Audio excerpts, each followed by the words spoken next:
Bonjour, je suis Paul Bourdois et depuis 15 ans, j'évolue dans l'univers feutré et souvent discret de la gestion privée, gestion de fortune ou gestion de patrimoine au choix. C'est comme ça que j'ai eu l'opportunité de rencontrer des centaines de personnes pour parler d'argent, pour parler de leur argent. Et je me suis rendu compte que chacun entretenait un rapport très particulier avec l'argent, qu'au-delà de la quantité, c'est la valeur qu'on y met qui change tout. Évidemment, le sujet est aussi universel qu'intime, parfois tabou, et charrie avec lui le rapport à l'argent de nos parents, de nos grands-parents et même des générations précédentes. On est finalement tous des héritiers et pas seulement financiers. Aujourd'hui, je suis le cofondateur de France SCPI, un site qui propose d'investir simplement dans la pierre papier, et je vous propose ce podcast, Gling. Échanger avec des personnalités sur leur rapport à l'argent, retraçant la route de l'enfance pour atteindre les premiers souvenirs qui rapportent à l'argent quand la pièce tombe dans la tirelire, Gling. Gling, c'est le podcast qui parle d'argent sans parler d'argent.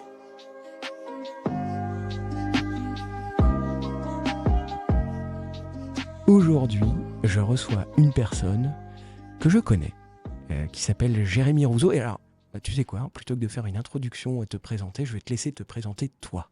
Jérémy, qui es-tu ? Bonjour Paul, merci beaucoup pour l'invitation. Alors, qui je suis ? Ouais. Donc Jérémy Rouzeau, alors, d'un point de vue professionnel, j'ai créé une société qui s'appelle Kianeos en 2018, Oui. Quelques années maintenant, et voilà, dont l'objectif est de rénover des logements. Ok. Voilà. Et puis à titre personnel, j'habite dans un petit village de province à côté d'Avignon. Ouais. Voilà, où je suis marié, j'ai 2 enfants. Ok. Et voilà. Alors je précise qu'on se connaît, puisqu'on est amené à travailler ensemble dans le cadre dans le cadre professionnel, évidemment. Je te surnomme volontiers, t'es quelqu'un de singulier. Et je te surnomme volontiers l'OVNI quand je parle de toi, et c'est pas négatif. Quand j'en parle, c'est plutôt un compliment. T'es quelqu'un de différent parce que, en effet, tu travailles dans le secteur immobilier et que tes homonymes, en tout cas moi ceux que je vois, ceux que je rencontre, ils sont plutôt dans les stéréotypes de l'habit faisant le moine. Ils sont plutôt dans les stéréotypes et puis dans la posture qui est celle qu'on peut imaginer d'un dirigeant d'entreprise, un dirigeant de société de gestion. Toi, tu es différent. La dernière fois qu'on s'est vu, tu avais un t-shirt du Che Guevara. Est-ce que tu l'as toujours ? Ouais, j'en ai pas beaucoup des t-shirts alors. Mais si je te montre celui d'aujourd'hui, il est encore mieux, quoi. Ouais. Ah bah vas-y. Ah, tu peux m'en parler ? Je peux t'en parler. C'est un artisan à Barcelonnette. Ouais. Ma grand-mère est originaire de Barcelonnette. Mhm. Et du coup, mes frères et sœurs m'ont acheté. D'accord. Voilà, Ah ouais. Marmotzilla. Ok. C'est un mec qui se tape des délires, hein, et il fait des marmottes. Donc il y a Marmotzilla, Marmottator, Marmotte je sais pas quoi. Ouais. Et donc voilà. Moi, j'ai décidé de t'inviter aujourd'hui dans le podcast de Gling parce que je trouve ça intéressant, toi, la manière dont tu interagis avec l'argent. Tu es dans un milieu où on parle beaucoup d'argent. J'allais te poser la question, est-ce que pour toi, parler d'argent dans ton milieu, c'est tabou ? Non. Moi, j'ai aucun problème à parler d'argent. Je vais tout te dire, je crois que j'ai pas de problème à parler d'à peu près tout. Ouais. Je crois pas que j'ai vraiment de sujet tabou qui me poserait des difficultés. Et d'ailleurs, j'ai pas de problème à parler en règle générale parce que là, je sais pas, le 23 janvier, il y a le séminaire annuel de ma société qui du coup maintenant a grossi, on est 80. Ouais, génial. Ouais, donc du coup, je sais pas, je vais commencer avec un pitch de 15 minutes. Ouais.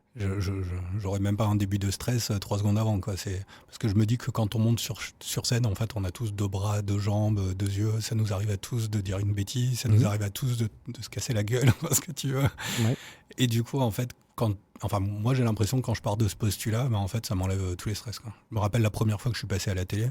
Je me suis dit, mais en fait, t'as une très mauvaise estime de la télé. Moi, je trouve que la télé, ça fait très longtemps que je regarde plus la télé, ça m'intéresse pas. Je trouve que les gens à la télé, en majorité, sont nuls. Mhm. Et je me suis dit, non, mais Jérémy, tu vas pas stresser en allant à la télé, quoi. Ouais. Une fois que je me suis dit ça, du coup, j'y suis allé Et pourquoi t'as tranquille, accepté ? quoi. Si tu penses qu'ils sont tous nuls, pourquoi c'est marrant ça ? Je pense pas qu'ils sont tous nuls. Je pense qu'il doit y avoir des gens qui sont bien, mais comme je disais, ça fait très longtemps que je regarde pas. Mais par contre, je sais qu'il y en a aussi quelques-uns, je vais pas les nommer ici, mais que je trouve vraiment profondément bêtes. Et donc, du coup, je me suis dit, bon, si ces gens-là ont du succès à la télé, c'est que c'est pas grand-chose, quoi, tu vois. Ok. Et donc, du coup, le côté un peu désacraliser le truc, je pense que ça aide à pas. Voilà. Donc, tout ça pour dire, on peut parler d'argent comme de à peu près ce que tu veux. Ok. Est-ce que, justement, pour comprendre un peu ta personnalité, mais déjà, quand on a échangé en préambule un peu, et puis il y a quelques temps, j'ai appris que tu bossais avant de créer ta société de gestion, tu bossais à Londres, dans le milieu financier, j'imagine donc, et j'avoue que j'ai du mal à t'imaginer en costume et en cravate. Moi aussi. Qu'est-ce qui s'est passé? Alors c'est vrai que du coup, vu que c'est le sujet du jour, moi je pense que dans ma vie, il y a vraiment eu... On n'est pas là pour parler de vêtements, hein. On n'est pas là pour ouais, parler ouais. d'argent.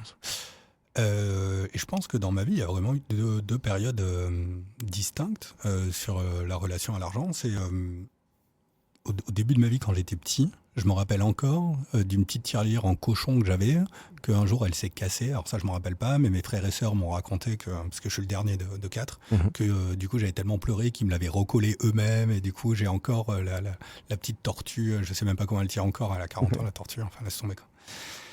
Et puis après, j'ai fait de la finance, et puis j'ai été trader, et puis ce que je voulais, c'était gagner du fric, quoi. Enfin, je veux dire clairement, quoi.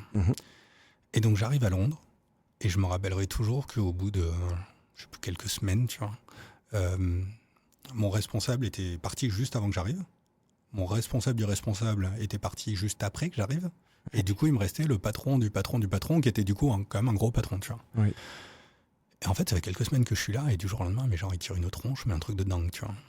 Et donc, je vais demander un peu mes collègues qui sont arrivés un peu en même temps que moi, tu vois, on est un groupe de jeunes dans les banques américaines, on appelle ça des graduate programmes, donc dans le graduate programme. Et je leur dis, mais ils tirent la tronche et tout. Bon, ils me disent, ils vont se renseigner. Puis de fil en aiguille, en fait, ils me disent, ah, mais en fait, on comprend pas parce qu'il y a eu les bonus, et en fait, lui, il était sous bonus garanti.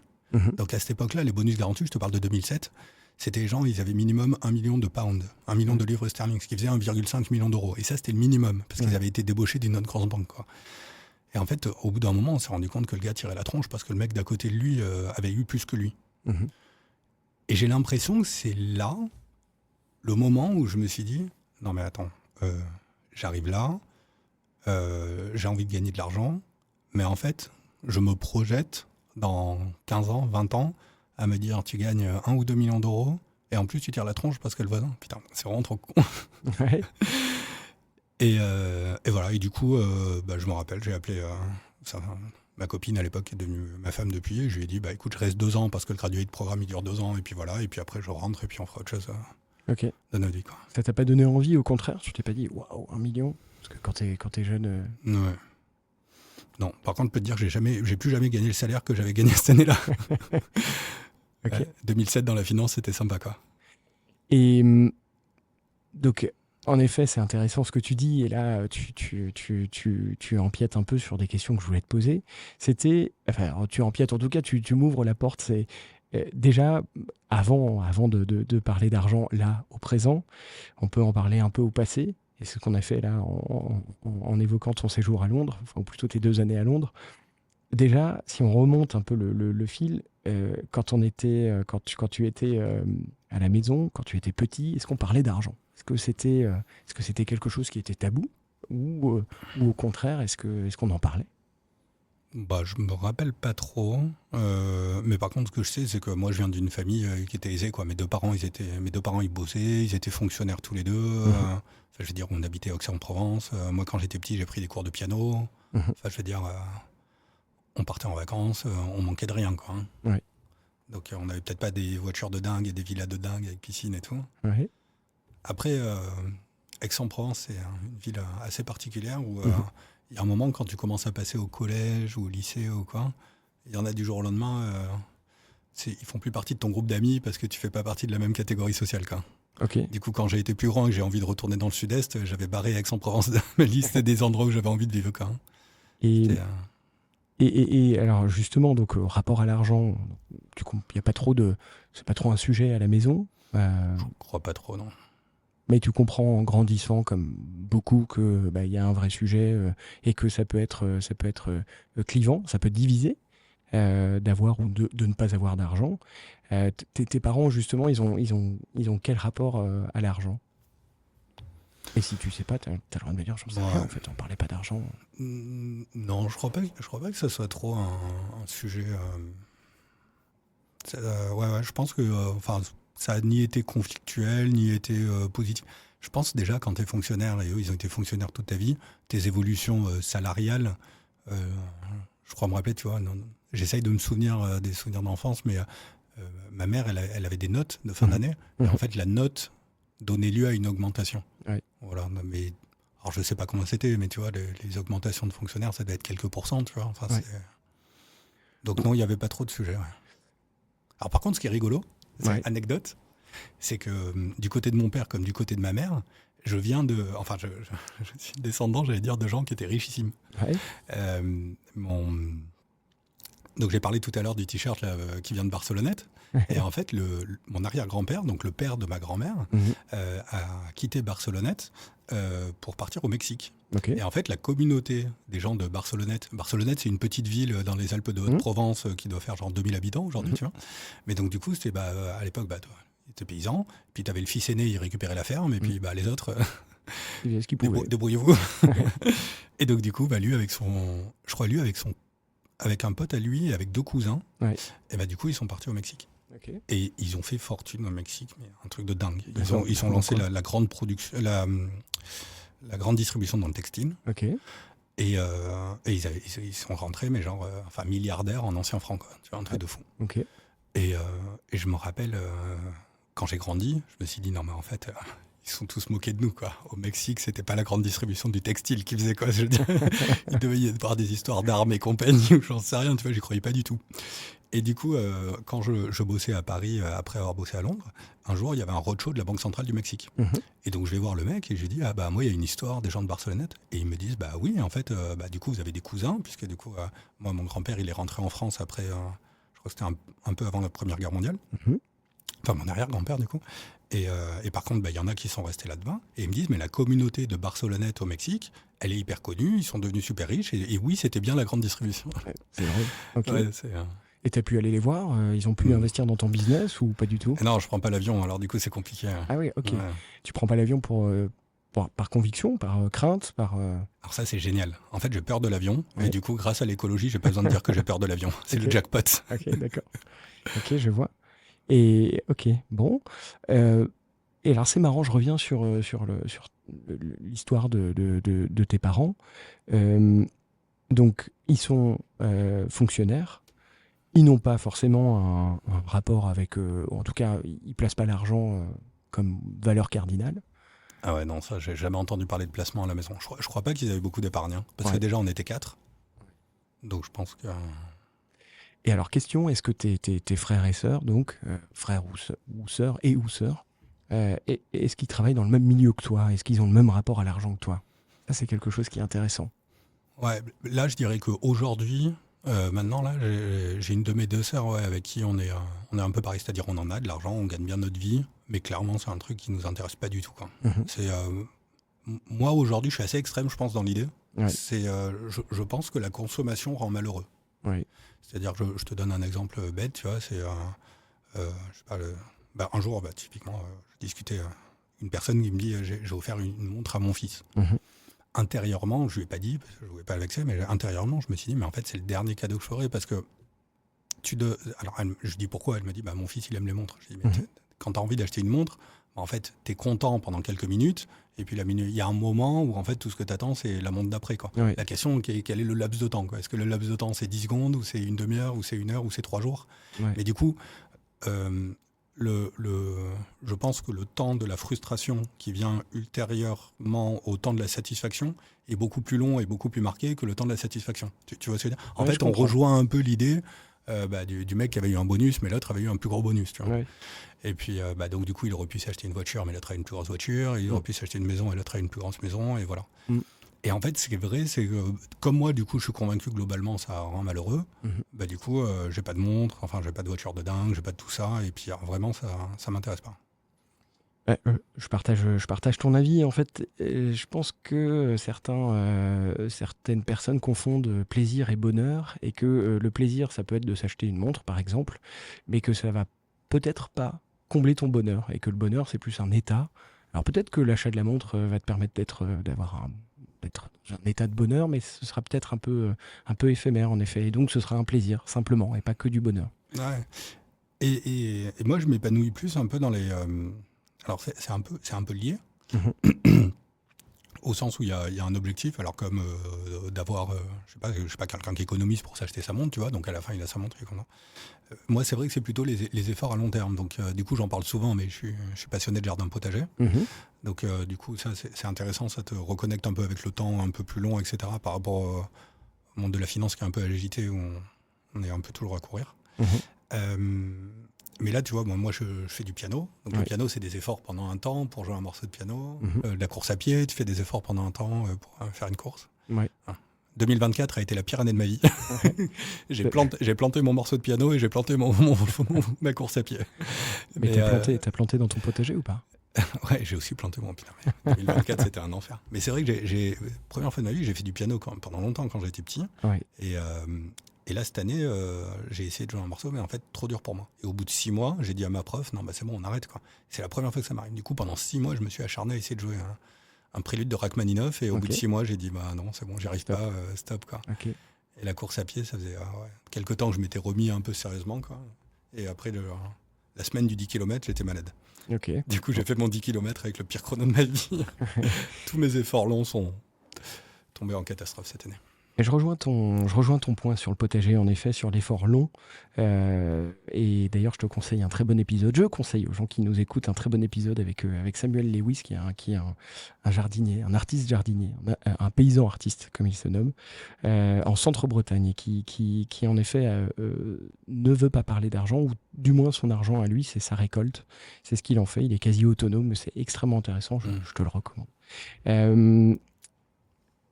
Donc, on ne parle pas d'argent quand tu es petit à la maison. Tes parents, ils te donnent quand même une éducation financière. Je veux dire, tu les vois fonctionnaires. Alors, je ne sais pas dans quel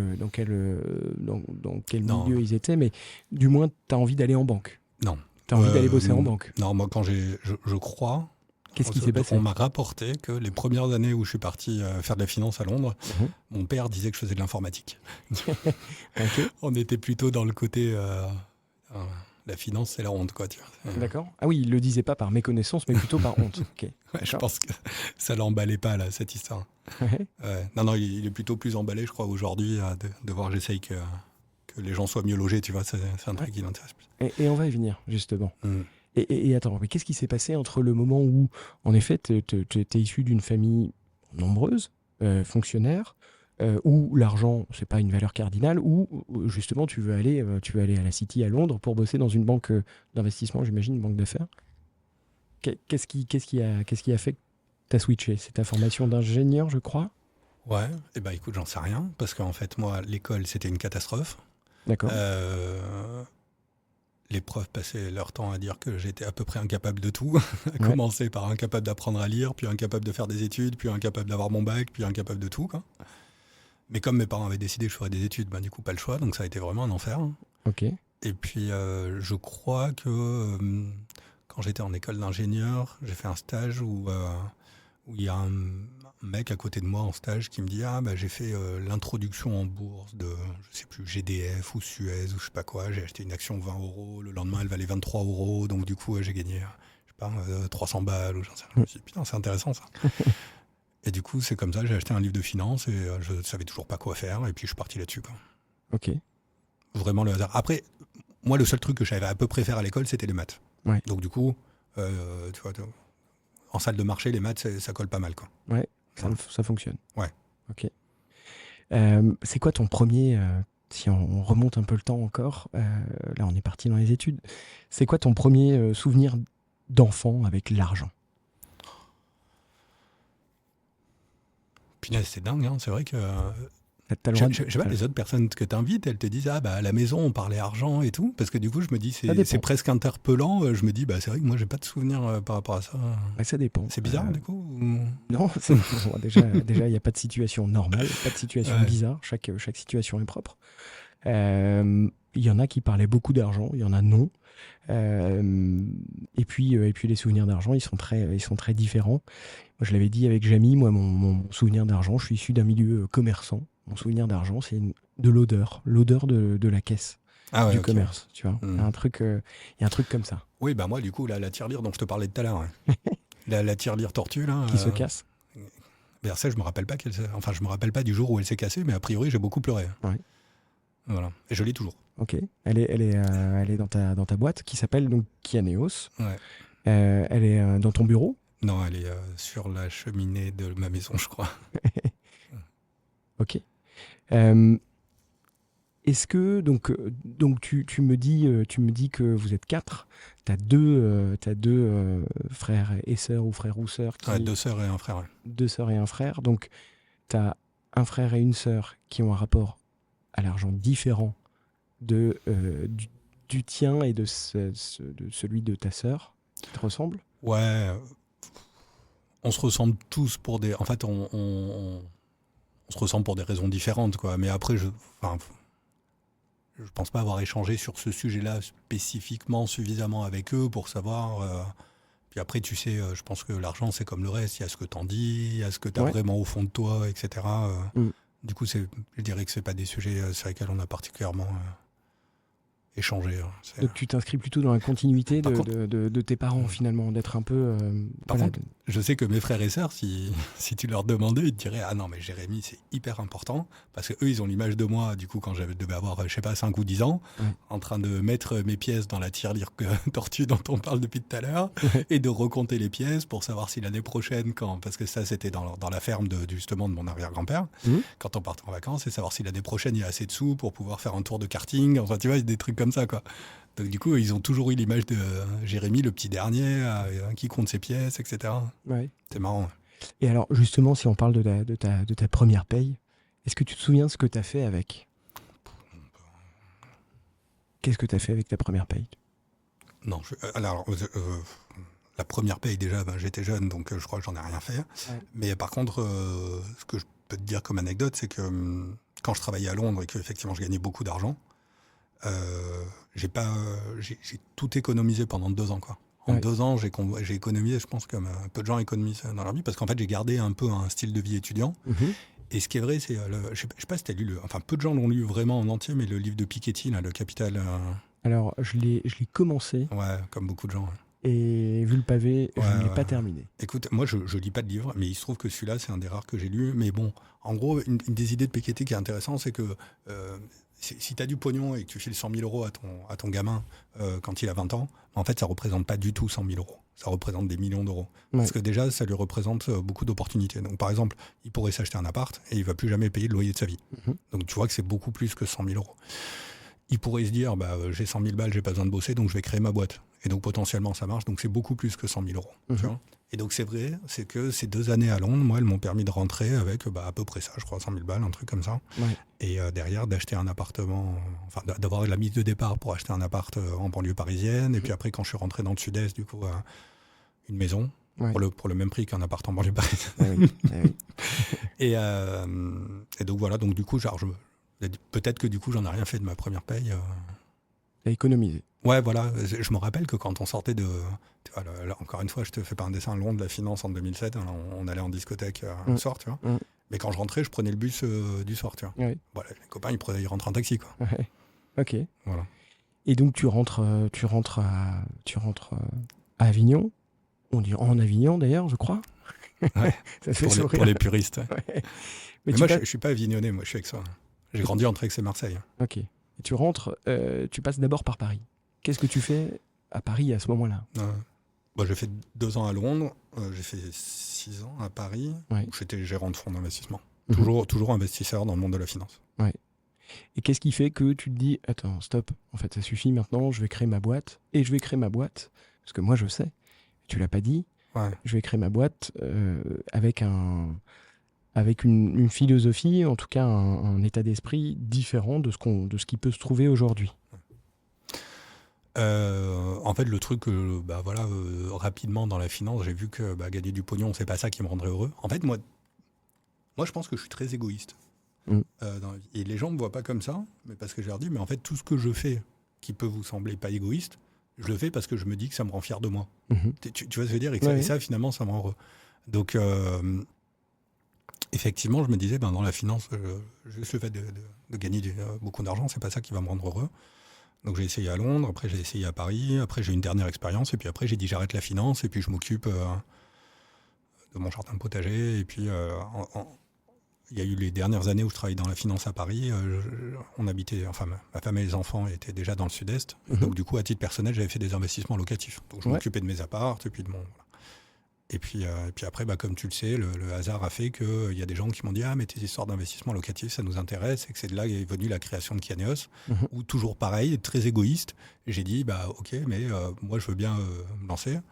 Mais avec l'idée de se dire on va améliorer la performance énergétique des bâtiments, puisque c'était un peu la période éco-anxiété, etc. Et puis on va essayer que les gens soient mieux logés, comme ça, toujours pareil, on sera fiers de nous à la fin de la journée. On va travailler avec des artisans locaux, on va essayer de travailler avec du matériel local, on va essayer de faire des choses comme ça. Et voilà. Et c'est comme ça qu'est né. Ok, donc ça part finalement d'un placement perso. Tu gères tellement bien, je caricature peut-être, tu as dû faire des erreurs, mais tu le gères en tout cas d'une telle manière que des gens, des proches, je ne sais pas, de la famille, te dit il faut que tu le fasses pour d'autres. C'est ça? En très, très, très simplifié. Voilà. Je pense que le côté d'avoir fait quelques années dans la finance, enfin, je sais pas si tu le vis comme ça, mais moi, dans mon entourage, quand je bossais dans la finance, les gens, ils viennent te voir. Alors, les actions, ça va monter. T'es là, tu crois vraiment que les financiers, ils savent si les actions vont monter, quoi. C'est genre, demande à la boule de cristal, et puis voilà. Mais donc, du coup, il y a un peu cette notion de genre, lui, il sait quoi. Et non, au début, quand j'ai commencé, je faisais. Mais comme quand on a commencé Kianeos, je veux dire, on faisait plein de bêtises, et puis avec le temps, on s'est amélioré. Hein, je veux dire, il n'y a pas de miracle là-dessus. Hein. Ok. J'allais te demander, pour revenir au sujet un peu argent et hors professionnel, mais je ne sais pas ce que tu vas me répondre. Je vais te poser la question quand même. Je suis curieux. C'est quoi ta dépense plaisir? Ta dépense, celle qui vaut le coup pour toi?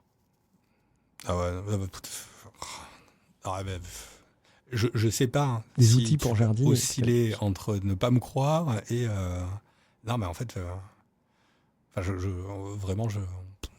Tu n'as pas de plaisir. Mais si, mais certainement pas qui passe par une dépense financière. Tu vois, c'est-à-dire des plaisirs, j'en ai plein. Mais c'est sûr, c'est que le plus grand plaisir, c'est. Je crois que c'était en septembre ou en septembre, un dimanche après-midi. J'ai invité tous les copains du village et on a fait un barbecue à la maison. Tu vois ce que je veux dire? Enfin, pour moi, il n'y a pas de plus grand plaisir que ça, quoi. Après, j'ai fait une dépense cette année dont je suis super content. C'est mon jean, ici présent, fabriqué dans les Cévennes, avec le jean de Nîmes. Voilà. Atelier de Nîmes. Et ce qui est vrai, c'est que dans ma vie, c'est vraiment j'essaye d'être consommateur responsable sur, tu vois. Essaye de trouver les légumes à la ferme, le fromager du coin, les trucs comme ça, tu vois. Il y a un truc sur lequel je suis une catastrophe, c'est les fringues. Ouais. C'est genre, pendant très longtemps, moi, je m'achetais des jeans à 20 balles à la halle, made in Bangladesh, fait par des enfants dans des usines qui vont s'écrouler, tu vois ce que je veux dire? Donc, vraiment, je me suis dit, non, Jérémy, quand même, prends-toi en main, quoi. Et donc, du coup, là, j'ai acheté un jean qui coûte donc 10 fois plus cher que le jean à 20 balles de la halle, quoi. Mais du coup, fabriqué dans les Cévennes, dans une usine historique, de là où ils faisaient la toile de Nîmes, les trucs comme ça et tout.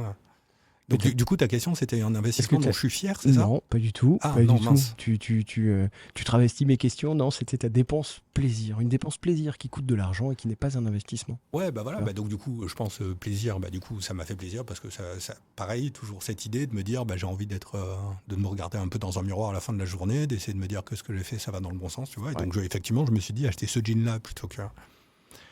Alors, il n'est pas très agréable à mettre parce que du coup, il n'y a pas d'élastase à l'intérieur. Ouais. Mais par contre, je sais que dans 10 ans, je l'ai toujours, quoi. Le truc, il est canon. Ok. Bon, super. Donc, Atelier de Nîmes, je retiens. Je donnerai l'adresse dans la description. L'URL. Ok.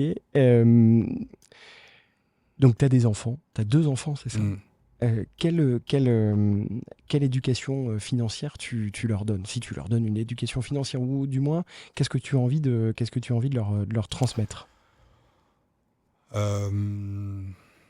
Alors, l'argent, c'est un sujet qui est intéressant parce que est-ce que tu sais que dans les successions chez le notaire, il y a beaucoup de successions qui se finissent en dispute entre les enfants? Oui. Parce que de par mon boulot, j'échange beaucoup avec ma notaire ou des notaires en général, mais plus que la moitié, quoi. Et donc moi, je suis persuadé que y a plein de choses. Je vais arriver à répondre à ta question, mais ça prend un peu pour comprendre. Vas-y, je t'en prie. Déjà, je pense que les gens confondent argent et amour. Oui. Parce que, ça revient beaucoup à « ouais, mais papa ou maman, elle t'aimait ou il t'aimait plus que moi parce que regarde, il t'a donné plus d'argent parce qu'en fait, là, il y a un moment, il t'a donné un bout du terrain pour que tu construises ta maison et moi, j'ai pas eu le bout du terrain, j'ai eu ci et toi, ça valait plus, donc il t'aimait plus, etc. Donc ça, il y a une première chose. Et après, il y a une deuxième chose qui est intéressante, mais là, tu vas te dire que je pars dans un délire. C'est, je pense que l'économie capitaliste dans laquelle on vit s'apparente beaucoup à une religion. Et une religion dans laquelle le Dieu, en fait, c'est l'argent. Parce qu'en fait, l'argent, Dieu te rend heureux, de même que dans les autres religions, Dieu te rend heureux. L'argent, c'est de la confiance, c'est de la croyance. Ça, tu parles à n'importe quel économiste. Moi, je sais quand je faisais du trading, ça me plaisait pas trop. Du coup, je discutais avec les économistes. La valeur d'une monnaie, c'est la confiance que tu as dans la monnaie. Donc, c'est pour ça que le dollar, tout le monde connaît le dollar. Mais tu vas au fin fond de l'Amazonie, dans des tribus qui connaissent rien, tu leur fais un joli dessin ou tu leur montres un billet d'$1, peut-être qu'ils vont te prendre le joli dessin. D'accord ? Ce qui fait la force du dollar, c'est que dans le monde, il y a plus de gens qui reconnaissent un billet d'$, que d'autres choses. D'accord ? Et en fait, tout ça fait que le capitalisme dans lequel on vit, il a une place qui ne porte pas son nom. C'est-à-dire que de même que dans les siècles précédents, la religion avait une très grande place, et ben en fait, le capitalisme a progressivement pris cette place parce que en fait, c'est toujours la même place. C'est toujours une place de croyance avec l'objectif d'atteindre le bonheur. Mais sauf que le bonheur, en fait, il passe par la consommation, et voilà. Et c'est aussi pour ça que c'est difficile à, entre guillemets, combattre. Si tant est qu'on a envie de le combattre, hein, c'est pas ce que j'ai dit. Mais parce qu'effectivement, du coup, tu sais, un peu les trucs bateaux, c'est quand tu as des discussions, il y a des choses dont tu peux parler, des choses dont tu peux pas parler, quoi. L'éducation des enfants, la religion, c'est toujours un peu touchy, quoi, tu vois. Mais donc, du coup, de facto, ça rend très, très rapidement difficile. Donc, tout ça pour dire que quand on parle de l'argent, on va parler d'amour, on va parler de croyances, on va parler de choses quasiment religieuses, je vais dire un peu mystiques, etc. Et surtout, c'est le monde dans lequel on baigne sans porter son nom. C'est-à-dire qu'en fait, si on disait « Ah bah oui, en fait, c'est évident que le capitalisme, c'est une religion », bah du coup, on pourrait dire « Bah ok, moi, j'ai pas la même religion que toi ». Ça serait beaucoup plus simple que là, aujourd'hui, ça ne porte pas son nom. Donc tout ça pour te dire que moi, mes enfants, je pense pas que, comme on l'a dit tout à l'heure, c'est dans la consommation qui vont s'épanouir, qui vont devenir heureux. Donc moi, je suis comme tout le monde, j'ai envie que mes enfants soient heureux. Après, par contre, il n'y a pas non plus de fausse, modestie ou je sais pas quoi à la maison. Moi, quand je discute avec mes enfants, je leur dis on est très riches. Oui. Ils me disent ah bah non, tu rigoles, on n'est pas très riches. Lui, il y a mon pote là, la maison elle est plus grande, il a un terrain de tennis. Et je lui dis oui, mais en fait, nous, la maison elle n'est pas plus grande et on n'a pas de terrain de tennis parce qu'on n'a pas envie. Mais la vérité, c'est qu'on est très riches. On est même très, très riches. On est même probablement les plus riches du village. Et alors ça, ce qui est rigolo, c'est que les enfants, ça les embête. D'accord. Parce que je pense qu'à l'école, on est déjà dans la structure française de c'est pas hype d'être très riche. Tu vois ce que je veux dire ? Je comprends. Enfin, ou en tout cas, on est dans cette classe sociale. Parce que peut-être qu'à Neuilly, c'est hype d'être riche, je sais pas. Mais en tout cas, dans la banlieue d'Avignon, ça l'est pas, quoi. Tu vois. La banlieue chic, hein, je vais pas vous mentir. Hein, on n'habite pas un quartier difficile. Mais voilà, donc du coup, ça c'est quelque chose qu'on leur dit. Alors pour l'instant, ils nous croient pas, parce que ils n'ont pas de téléphone, ils n'ont pas de console, ils n'ont pas d'écran, ils ont des parents atroces. Et ils n'ont pas d'argent de poche, et ils n'ont pas tout ça, parce que du coup, alors ils veulent un argent de poche. Je leur dis, mais pourquoi d'argent de poche ? Quand tu me demandes quelque chose, je te l'achète. Sauf si j'ai pas envie de te l'acheter. Il me dit, oui, mais si j'ai de l'argent de poche, je pourrais me l'acheter moi. Je lui dis, oui, mais là, ça marche pas, parce que soit tu t'achètes un truc que je suis d'accord, bah, donc du coup, ça revient au même, tu l'as. Soit tu voudrais t'acheter un truc que je suis pas d'accord, bah, dans tous les cas, tu pourras pas. La Switch, il ne l'aura pas. Et donc, de ce que je comprends, t'as pas une, tu t'inscris pas dans un schéma totalement inverse de celui que tu as reçu. En revanche, encore une fois, là, tu es dans un schéma où tu dis bon, l'argent, tant mieux si on en a, mais c'est pas grave et c'est pas ça qui doit faire Ouais, j'ai vécu dans ma vie d'entrepreneur des moments où j'étais très très mal financièrement. Ouais. Alors quand je te dis très mal, c'était plus mal que mal, tu vois. Et ben on va pas se mentir, quand t'es pas bien financièrement, ta vie c'est pas l'éclate, quoi. Ouais. Parce que tu dors pas, parce que ça te rajoute un stress de fou. Et du coup, autant ça m'intéresse pas d'en avoir beaucoup, et de consommer, et de tout ça, etc. La voiture ça m'amuse pas, la montre ça m'amuse pas. autant d'avoir un matelas qui me permet de penser à autre chose, je suis pas non plus bête et je vois que c'est un confort de dingue, tu vois. Moi, je pense qu'en fait, le confort de la richesse, c'est de ne pas y penser, quoi, tu vois. Ok. Voilà. Ok. Quand tu dis que t'as pas été bien financièrement, c'était à quel moment? Au début de Kianéos Ouais, au début de Kianéos, moi je veux dire, je viens du monde de la finance, j'ai très bien gagné ma vie, j'ai quelques centaines de milliers d'euros d'épargne, entre guillemets, alors que je suis jeune, tu vois, je crois que je démarre Kianéos, j'ai 32-33 ans, tu vois, quand je commence à travailler sur le sujet, tu vois. Je mets tout dans la boîte, et 12 mois plus tard, j'ai plus d'argent, quoi. Oui. Plus d'argent, plus rien. J'ai déjà souvent raconté l'anecdote, la voiture elle tombe en panne, j'appelle la banque pour leur demander genre, je sais pas, tiens, 10 000 balles ou 5 000 balles, un truc. Et elle me dit non, quoi. Elle me dit, Monsieur Rousseau, allez voir la Banque de France, faites un dépôt de bilan personnel, vous êtes en faillite, quoi. Et là, c'est pas l'éclate, parce que là, tu te dis, non mais Jérémy, mais qu'est-ce que t'as fait, quoi? T'étais jeune, t'avais déjà quelques centaines de milliers d'euros d'épargne, t'avais acheté tes apparts, t'avais rien à faire, ta vie elle était réglée, ta vie financière, quoi. Qu'est-ce que t'es allé te foutre dans cette galère? et la réponse, tu l'as ou pas? Pourquoi t'as fait ça? Ah bah oui, ça je l'ai, mais ça c'est très clair. C'est parce que moi je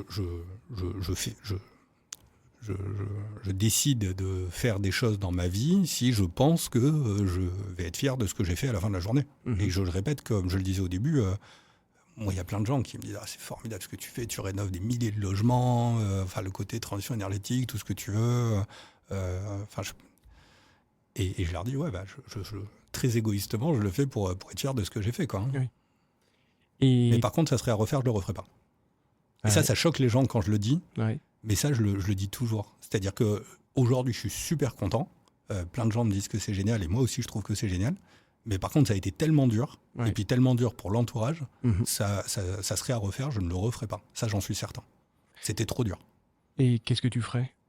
Bon, probablement rien. Le potager et m'occuper de mes apparts, quoi. Une vie plus cool, quoi. Ouais. Et tu es toujours en contact avec des gens avec qui tu étais à Londres, justement? Oui. Ouais. Il y en a avec qui je m'entends bien et tout, mais c'est sûr qu'on n'a pas eu la même vie. Ok. Mais ils viennent te voir Alors, ces dernières années, j'ai vu personne, j'ai fait que bosser. Mais par contre, j'ai bon espoir qu'en 2025, c'est ma bonne résolution. Revoir un peu les gens qui... Ok, s'ils nous écoutent, on les... je prends la liberté de les inviter. Ok, chez toi. Ok. Tu seras le bienvenu aussi. Hein. Ok, je viens sans problème. Je viendrai pour un barbecue avec les gens de ton village, avec plaisir. Dans une, on a parlé en effet de ton parcours. Est-ce que tu peux un peu me parler de Kianéos, parce que c'est une boîte qui est comme toi, un peu à ton image, un peu ovni. Qui officie dans le milieu de la gestion locative, mais aussi de la gestion de portefeuille immobilier. Qu'est-ce qu'elle a de différent de cette boîte? Du coup, Kianéos, mais c'est même devenu un groupe maintenant. Il y a plusieurs des sociétés. Donc la première, effectivement, l'idée, c'est de capter un peu d'épargne privée pour l'utiliser pour rénover des logements. Ouais. Et en particulier des logements dans les petites villes de province, là où le prix de l'immobilier n'est pas très élevé, donc il n'y a pas beaucoup d'investisseurs, et donc il n'y a pas beaucoup de gens qui font des travaux, donc la qualité du parc immobilier est vraiment déplorable. Okay. Et ça, effectivement, j'ai essayé de le lancer en 2017-2018, sauf que quand les gens, je leur disais, vous gagnerez un peu moins d'argent, mais par contre vous serez fiers du fait que votre épargne a permis de rénover des logements, etc. Et tout. Bon, clairement, personne n'y croyait, et c'est pour ça que 2019, j'étais au bord de la faillite, quoi. Perso et pro, la totale. Ouais. Pas de distinction.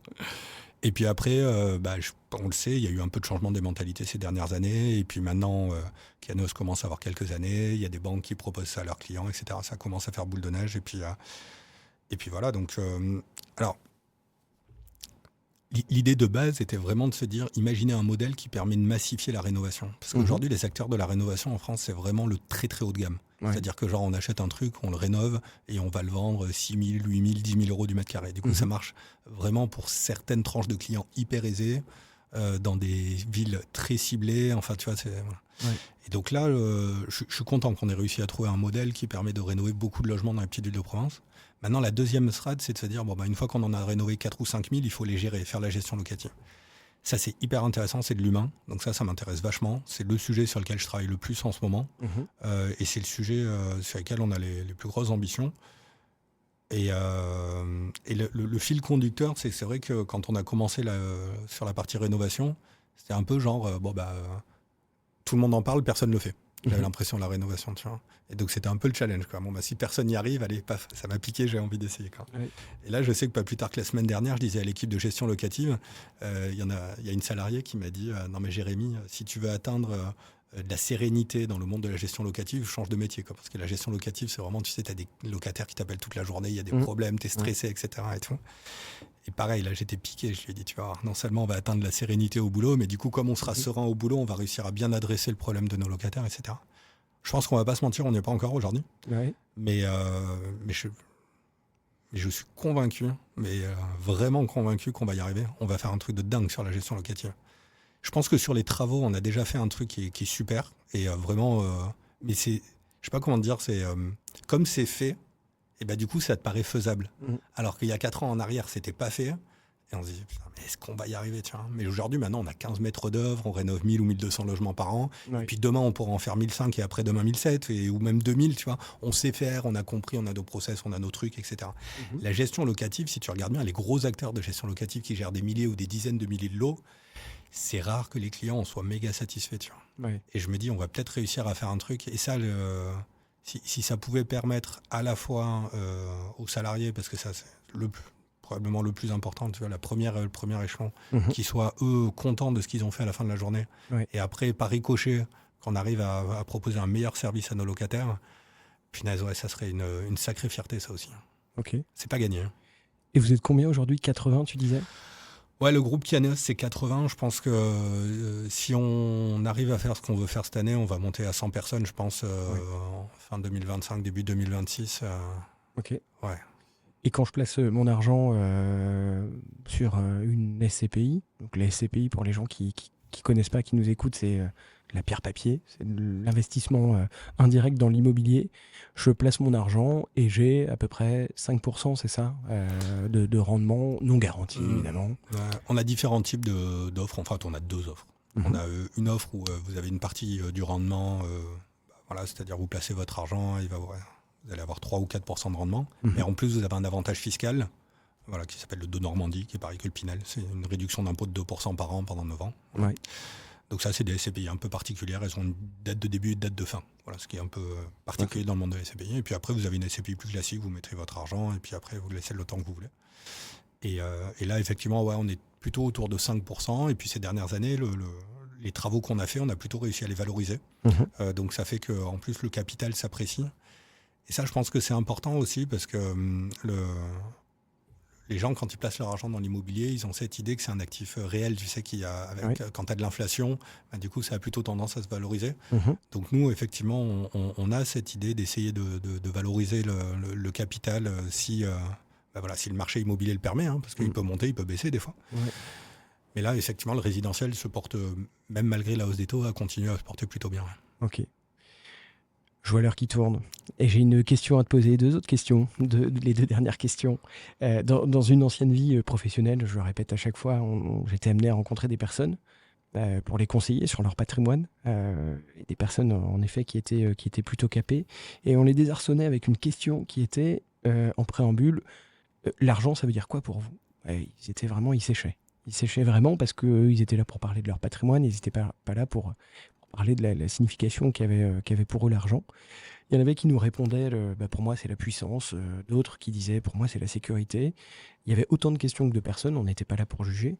Pour toi, c'est quoi l'argent ? Qu'est-ce que ça veut dire, avoir de l'argent ? J'en ai parlé tout à l'heure. Moi, vraiment, ma conviction forte, c'est le lien avec le côté croyance, religion, etc. C'est vraiment le monde capitaliste dans lequel on baigne, qui tourne autour de cette notion d'argent, qui achète le bonheur, etc. Et tout ça, je pense que c'est faux. Ça marche pas comme ça. Mais du coup, je le distinguerais vraiment en 2 catégories. Tu vois, je ferais un peu une bosse. C'est-à-dire, genre, je me dirais, jusqu'à quelques centaines de milliers d'euros, c'est vraiment le côté tu vois, sécurité. Tu dis, moi, allez, j'ai de l'argent sur mon compte, je suis pas en train de compter moi et tout. Et après, par contre, je pense qu'il y a un cap où derrière, après, ça devient la course à la tristesse, quoi. C'est-à-dire que genre, plus j'en ai, plus j'en veux, parce que je veux la plus grosse voiture que le copain, etc. Et s'embarquer là-dedans, c'est pas... Voilà. Mais alors tu sais que là-dessus, c'est intéressant. Il faudrait vérifier, parce que des fois, je dis beaucoup de bêtises. Mais je suis quasiment sûr que dans la Grèce antique, Platon ou Aristote, ou peut-être même les deux, ils proposaient un plafonnement de la richesse des gens de la cité, en disant, bah, en fait, au-delà d'un certain seuil, on s'arrête. Et ça, je pense que, alors si je dis pas trop de bêtises, je pense que ça serait super intéressant, parce qu'en fait, il y a un moment où les gens qui ont envie de devenir riches et plus riches que leurs voisins, si tu leur mets un plafond, ils peuvent se dire, bah, genre, bam, génial, j'ai atteint la ligne d'arrivée, et en fait, je peux faire autre chose de ma vie, et peut-être là, trouver leur voie du bonheur. Tu vois ce que je veux dire ? Je vois, c'est la notion de revenu universel, quelque part, presque, avec un... Non, moi je te parle plafond je te parle du capital, là. Hein. D'accord, ok. C'est-à-dire de se dire, bon, bah, en gros, une fois que tu as atteint, je dis n'importe quoi, 1 million d'euros, bah, ça y est, c'est bon, tu as gagné la partie, tu es riche au maximum de ce que tu peux être riche, tu peux te payer à peu près tout ce que tu veux, et donc du coup, bah, vas-y, va faire autre chose, parce que ça y est, ça s'arrête là, tu vois. Et c'est ça, je te dis, il faudrait vérifier, mais je pense que dans la Grèce antique, je crois qu'ils avaient proposé ils proposaient un truc comme ça, je sais pas si c'était mis en application. Mais... Je vérifierai. Donc, en tout cas, je trouve l'idée, moi, à mon avis, c'est à creuser, je pense que c'est une bonne idée. Et donc pour toi, avoir de l'argent pour toi, Jérémy Rousseau, qu'est-ce que ça veut dire ? Ça veut dire, pour toi, ça génère de la sécurité, de la puissance. En te disant ça, je sais que tu vas pas me dire la puissance, mais... Non, mais comme je te dis, les moments où tu es vraiment en galère, c'est ce qui est sûr, c'est que tu es content, tu serais content d'en avoir un peu. Donc c'est pour ça où vraiment je le sépare en deux. Après, par contre, l'idée de se dire en avoir beaucoup, ça génère... je sais pas, si je regarde les très très riches de ce monde-là, là, je veux dire, vraiment, les 10 premiers, tu vois, il n'y en a pas un qui me fait envie, quoi. Ouais. Ils m'ont l'air vraiment pas malins, ni les uns ni les autres, quoi. Pas malin, je sais pas, mais pas heureux, peut-être, en effet. Ah ouais, alors moi j'aurais dit pas heureux, je sais pas, mais pas malin, j'en suis sûr, quoi. Je suis désolé pour eux, mais... Bernard Arnault, tu crois qu'il est pas malin ? Ah non, Bernard Arnault, je suis convaincu que... Enfin, je suis désolé, j'aime pas parler des gens de façon négative, donc là, vraiment, tu me tends la perche, je suis obligé de répondre. Mais c'est quelqu'un qui s'est construit sur des aides de l'État. Je sais pas, il faut retrouver les chiffres, mais en tout cas, il a... Je ne sais plus si c'est 999 millions de francs et pas 1 milliard de francs d'aide, parce qu'au-delà d'1 milliard de francs, du coup, l'État avait plus le droit, etc. Mais en fait, sa boîte a été en faillite pendant une éternité.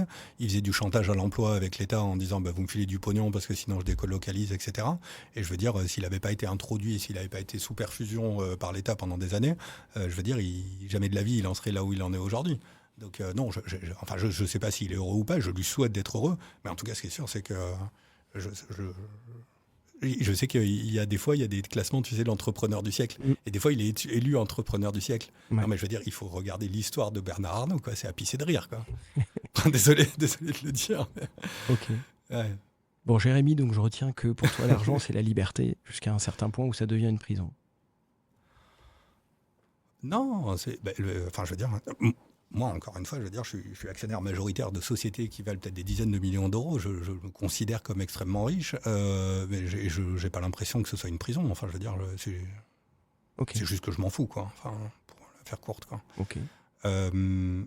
Par contre, effectivement, je répète, ce dont je suis convaincu, c'est que quand vraiment t'en as pas et que vraiment t'es en difficulté financière, ça, c'est pas l'éclate. Tu vois ce que je veux dire ? Je serai pas le mec réducteur qui va dire ah bah non, l'argent c'est nul, ça sert à rien, etc. Non, c'est pas vrai. Quand tu es vraiment en galère, là, c'est vraiment pas l'éclate. Donc, voilà. Ok. Je te pose une dernière question que je pose à tous mes invités. Tu as le droit de pas me répondre. Tu as le droit de me dire écoute, j'en sais rien, je vais réfléchir.